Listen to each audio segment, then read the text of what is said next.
Hey there, worm people. Captain Matt and Jude here, and we are visiting a very exciting worm farmer in, of all places, Schenectady, New York. And we're here to meet Cody, and we met Cody through the forum, and he's in the worldwide worm farmers directory.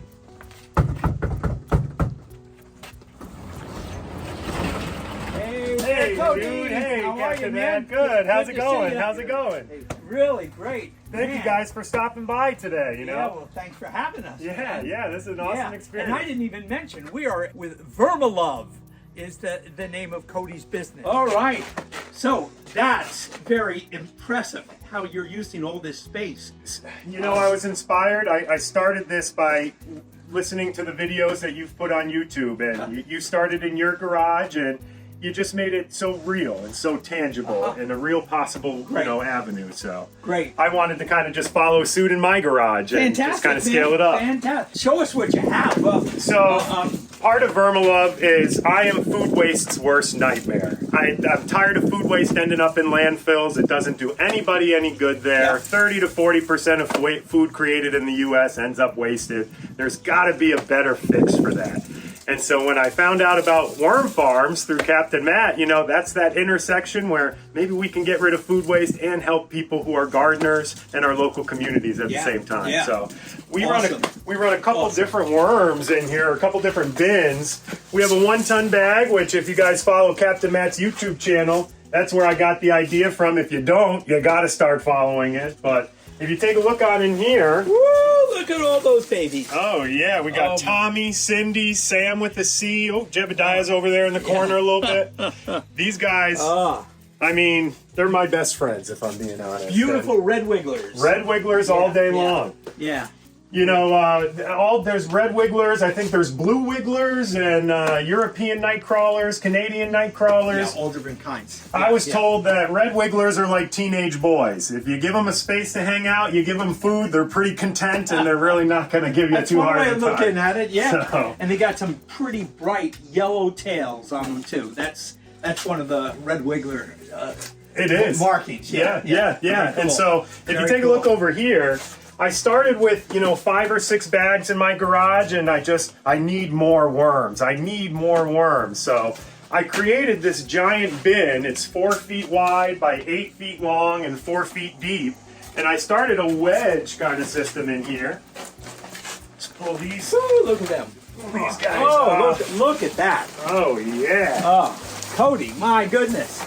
Talk about spread out. And so the math is a little iffy, but I believe that one of these giant bins is equivalent to about 3 to 4 of those little 1-ton bags. Okay, all right. Because as you know, it's all about surface area. Right. So, fantastic. Look at them. Healthy. Listen to man. And when did you feed this bin last? I was about to feed them right now. If you guys kind of want to see how it goes. Yeah. Great. So this is our compost that we feed the worms. We create it here on site. It's made from food waste that we get from local schools in the area, Bountiful Bread, food pantries. I combine it with wood pellets, which may not seem like, why are you buying something, when you could be using wood chips and something, bigger or free along those lines. But I don't have enough space to use wood chips to compost currently. And I've reached out to Tractor Supply and other big companies like that, Home Depot and Lowe's. I buy their wood pellets that are damaged and unsellable. Nice. So those things would once again be ending up in the landfill, and I'm just trying to keep it out of there. Fantastic. So. Wow. Nice big shovel, because these worms love to eat. Okay, kids, here it comes. Yeah. And then I just come on over, dump it all on here, try and spread it out. I'll get a couple loads going. Sometimes when I'm a little impatient, I just try and lift the bin up myself. And we just dump it all on. Oh, goodness. So we're looking at wood chips and veggies and fruits. Bread, fruits. Bread. If you notice the buckets all around Captain Matt, this is an average week worth of food waste that we collect from juice bars. All this here. Behind you. Over here. Yep. If you want to take a look in there, I mean, it's a smorgasbord. Some weeks we get rice, some weeks we get soup, some weeks we get bread and veggies. Oh, watch out. Sorry about that. But it's a good time, you know. Once again, I don't want this stuff ending up in a landfill, so I'd rather have it in my garage. Really? What's better than taking it and feeding it to worms and coming up with the greatest soil amendment on the planet? Me and you think of a lot of life. So. Yeah. And then after I spread it on top, I just try to even it out a little bit. Sometimes if you put compost on too thick, it continues to cook, and the worms don't really like the heat too much. Correct. So Correct. I just try and spread it out. Boy, they love it though.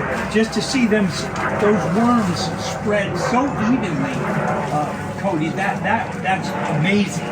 Amazing. You know, we believe here at Vermaluv that happy worms make good poop. So I try and read them stories before bedtime. Oh, that's nice. Check I've never in with tried them. that. I'm gonna have to. Jude, would you like to read stories to the worms before bedtime? Okay. Wow. Very cool. And then, as Captain Matt has mentioned in multiple videos, the moisture in the bins is super important. So after I apply a little bit of compost, I just try and wet it down just to get it a little bit wetter for the guys and the girls in there. And the rest is history. We just cover them back up and wait until another couple days. Oh, fantastic. Fantastic. Wow. Great. All right, so we're going to follow you now. Great. So now we'll show you kind of how we process the food waste and how we make it more palatable for the worms.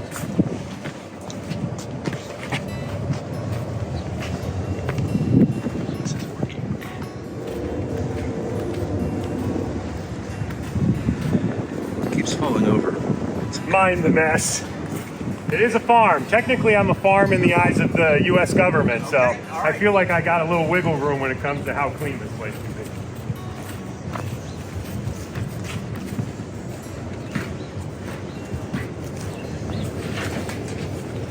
So this is a typical what we get from Bountiful Bread. Obviously, we get some bread in there as well, but a lot of veggie scraps, pineapples, onions, carrots, all that goodness. Very cool. We dump it in our metal composting bin, and originally, when we started blending this stuff, if you know somebody who welds, they can try and kind of make this X-shaped, like kind of smasher or chopper. Works really, really well if you have a small amount of food waste.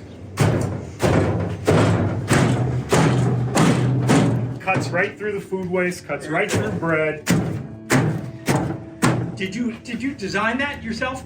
I saw like a video on YouTube from, 10, 15 years ago, and I went to the website that was associated with it, and they don't sell them anymore. So I had a friend of mine who's a big welder just kind of put one together, and it has worked great. And you have a blade on the a little end. sharp, a little sharp. Nice. Yeah. And so this worked really, really well for us up until we started getting like a couple 100 pounds of food waste every week, and then by that time, I love to work out, but I don't like working out that much, so my shoulders were getting tired. Show us step 2. Step 2, we created this thing. Whoa, that looks dangerous. Say hello to my little friend. But this guy will shred anything and everything that we bring in here. So what we do is we get this bad boy in here.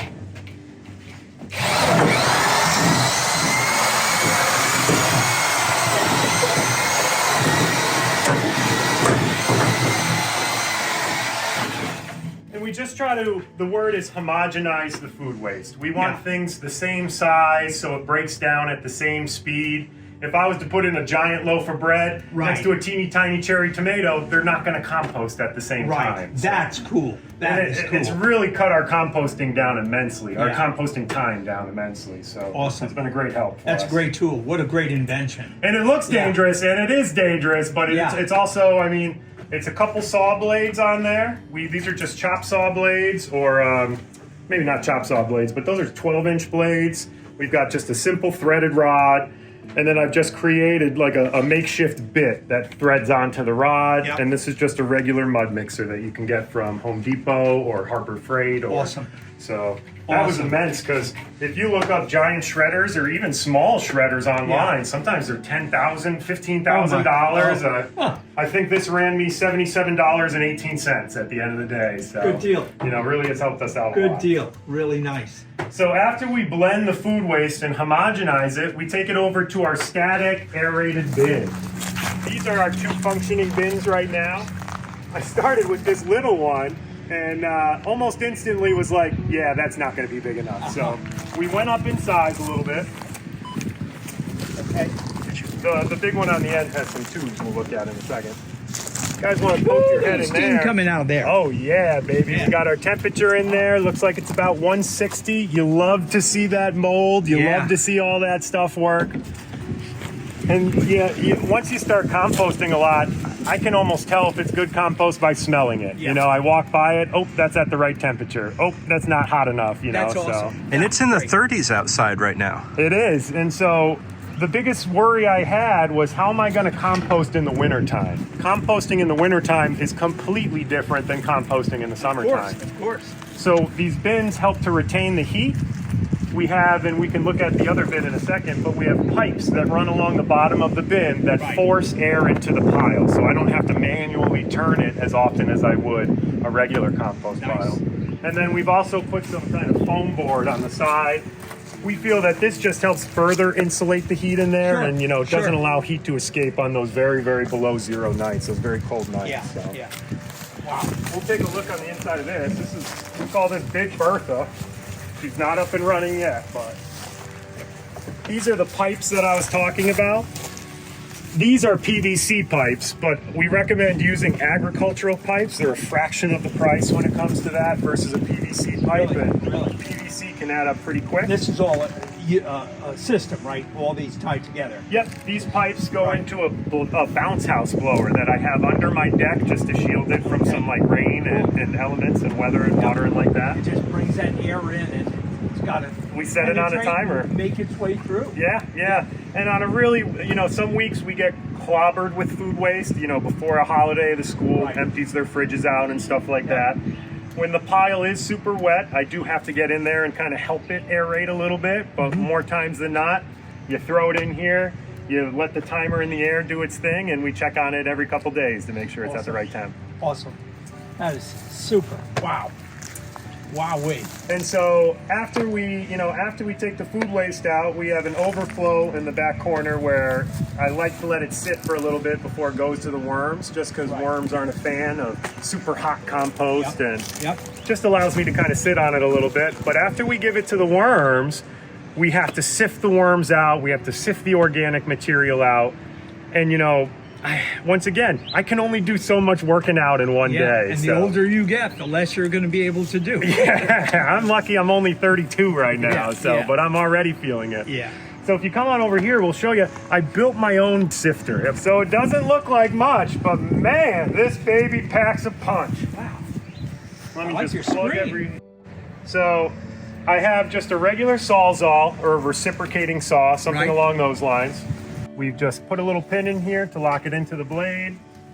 I have a speed control right here that allows me to gently adjust the speed. And so this is just regular compost, but it's going to give us an idea of how it works.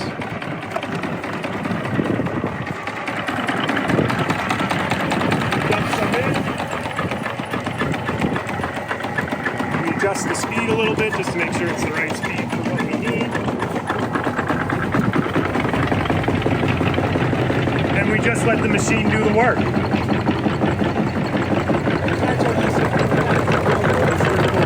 Wood chips and bigger parts get stuck on top.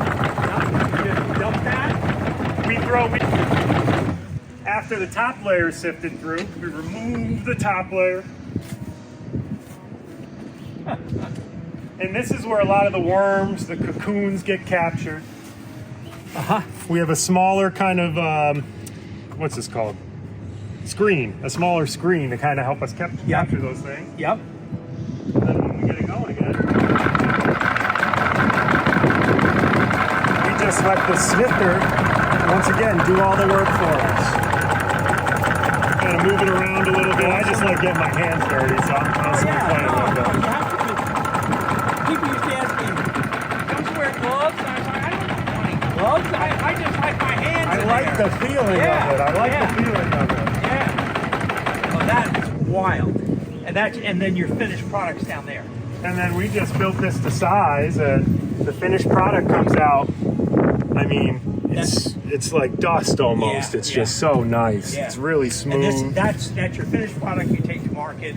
And so after we sift out the worms and the wood chips and the organic matter that hasn't broken down yet, we're left with this awesome vermicompost. This is what we take to market. We're currently at the Schenectady Green Market on Sundays. Yep.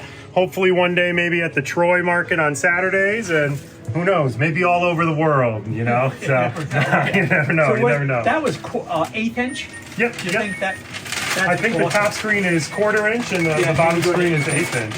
Yep. And so we have our vermicompost that we bring to the Schenectady Green Market on Sundays, hopefully the Troy Market on Saturdays one day, hopefully the world by next week. But one thing I do different that I don't notice a lot of other worm farmers doing it, but maybe it can help them out a little bit, is I package on site. So I do scoop your own vermicompost. That's awesome. I really struggled, you know, how many boxes do I bring? How much time is that going to take me to pack everything? And I just kind of freaked myself out a little bit. And well, you've got a big operation going, and time is an issue. It is. You know, time gets away. You do have to make a living on another job somewhere, right? Yes, I do. So the way I circumvented that and kind of found my way around it is I scoop it at the market. So if Jude was to show up at the market, Jude, how much poop you need? 3 pounds. 3 pounds. So I have a scale at the market ready to go.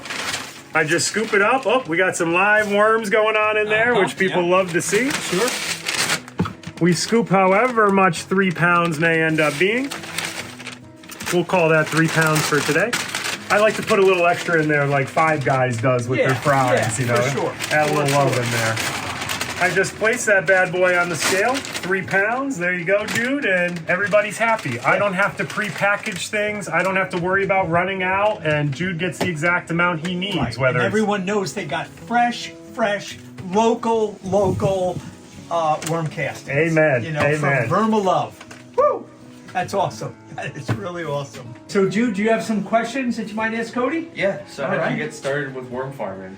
I like I kind of talked about, I got started thanks to your grandpa. You know, I watched his YouTube videos and he would let me come over and kind of see his garage and how he was doing it. And that just made it so real for me. It made it, you know, tangible and wow, you know, I can do this. It's doable for a regular person. Oh, you can do this. Yeah. I'm learning from you now. So, what's an interesting challenge that you've encountered while worm farming, and how did you overcome that challenge? Probably the most interesting challenge for us, because we deal with food waste, was dealing with it consistently in the wintertime when it got very, very cold. Right. And if the compost doesn't get to the right temperature, the worms don't love it as much, and we run into other issues. So that was probably the biggest issue for us. But luckily, those static aerated bins were the fix that we needed. So. Nice, yeah. What did we see? 160 degrees in there? 160 degrees, even when it's below zero. Wow, great, awesome. So, obviously, this takes like a whole lot of time. So, how do you stay motivated throughout this process? I stay motivated in this because I've always wanted to be the change that I want to see in the world, and this is just a very real way to do that. Sure and is. So, Yeah. you know, I'm also a big gardener at heart, so I love helping other gardeners, just kind of like Captain Matt does, and how he kind of got into it. So it just makes me feel good, which helps me stay motivated. Very cool. How do you balance like the worm farming and the composting with your like full-time job and your family? I don't. No. All right, honest. Yeah. But, you know, the worms are my family, so, you know, I'm always spending time with my family to an extent. But Family's just gotten larger. That's all. Exactly. Yeah. So I tell people all the time I'm a single father to over 200,000 kids, you know. So, but honestly, at the end of the day, I do a lot of this stuff myself, so I have to create that work-life balance, because if I burn out and I break down, then all of this doesn't work anymore at the moment. So. Yep. What's one thing you wish you knew when you started worm farming?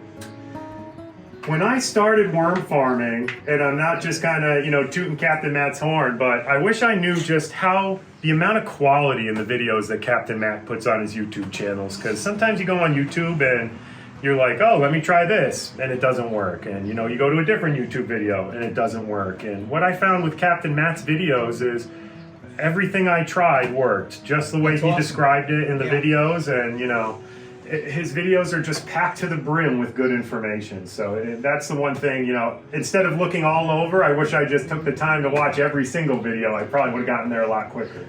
Yeah. And finally, where do you see your business heading in the future? I mentioned it before, I'm food waste's worst nightmare. So I one day hope to stretch from Lake George to Westchester to Montauk to the Finger Lakes. And then outside of New York, the world is my worm bin. So Vermaluv. Vermaluv, baby. Yeah, awesome. Okay, worm people. Hey, this has been exciting being with Cody, and his dad's here. He met Dad too, and this is a year and a half 18 months. 18 months old, and Cody's just gotten into it. Thank you, Cody, for inviting us to come and do this. Worm people, thank you for being with us again today, and we'll see you next time. God bless you, folks. Adios. Subscribe now, and then head over to wormpeople.com to jumpstart your worm farming journey.